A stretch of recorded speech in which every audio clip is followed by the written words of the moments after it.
Hello everyone, Steve from TWL. We're here at Somerset Collection talking to Dave Marchioni.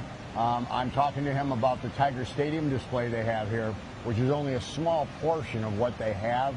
We had the honor of being down at the resource center where they store a lot of this stuff, and it was incredible. They had the urinals, they had the signs, they had everything. But tell us a little about everything you got. We have a heavy Tigers presence, as you might imagine. But some of the pieces that are here, of course, the Tiger Stadium letters. One of 3 sets of letters that was around the stadium. The largest set is restored in our round hall at the museum. This is the smaller set.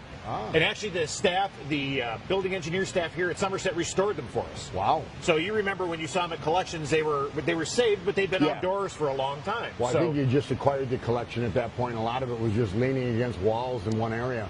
Yeah, but we've had that stuff for a bit. So the staff went through and cleaned everything, restored them, and they actually built them with LEDs. Wow. So we can't travel the first restored set because they're neon, and neon, as you know, is crazy fragile. Right. So these being LED, they're a lot more stable and a lot more user-friendly. So the goal is, now that they've done this restoration for us, is to keep it together and see if we can get it on display somewhere else. So that was would that be a permanent display somewhere? Or? It really depends. Okay. You know, we obviously have a set at the main, so it doesn't make sense for us to put a second set at the main. Right. So we're talking to some other locations about where it can live for a little while. Very cool. And that looks like neon tubing, but it's LED. It does. With the technology of LED, it's gotten so much better. It's got that same kind of warm feel to it that the neon does. Yeah, that glow. Wow. But we've also got the '68 championship banner up top. That's pretty incredible. Now that would have hung in the stadium? Yeah, that's a neat piece. The turnstile is off to the one side. I saw the turnstile. And then we've got some stuff if you're on property. When you come in the front door there, we've got that cube that has uniforms. It's got the cages from the dugout. If you remember, it's at that point the Lions and the Tigers both played at Briggs. Yeah. So that dugout cage worked for both the Lions and the Tigers. Played there. Yeah. Wow.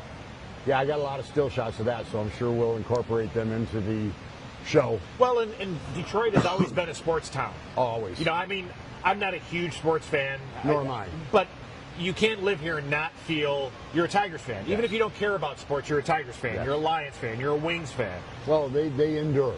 Yes, and even in the years when they're terrible, and now everybody's kind of on an upswing. Even though we're just coming off the playoff loss. I mean, it's been an amazing time to be a sports fan, and it's something that we celebrate. So we get a lot of that interaction here with folks that are.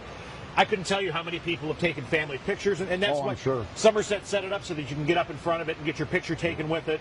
So yeah, we've had a bunch of people with 3 generations all in their Tigers here taking pictures in front of the sign, and that's really what Somerset has done for us.